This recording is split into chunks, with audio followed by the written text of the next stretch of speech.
शरद पवारांनी केलेल्या टीकेवर उदयनराजे भोसले यांनी आज प्रत्युत्तर दिले। आपल्या जिल्ह्याचे प्रश्न बारामतीत सोडवावे लागतात, त्यामुळे जिल्ह्याचा विकास खुंटल्याची टीका उदयनराजेंनी केली आहे। बाहेरच्यांनी आपल्या जिल्ह्यामध्ये येऊन सांगू नये असा पलटवार उदयनराजेंनी केला आहे।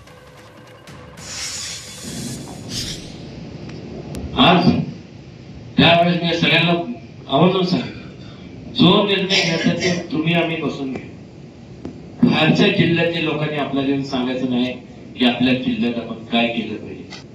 सव्वा दोष म्हणा, कारण की तो पहिलं त्याचं जिल्ह्याचं बघणार आणि नंतर तुमच्या जिल्ह्याकडे लक्ष देणार।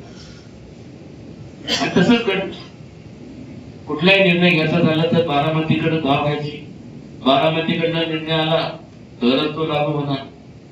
नुकसान किती झालं मला सांगा। एक चिटूरचं गाव बारामती,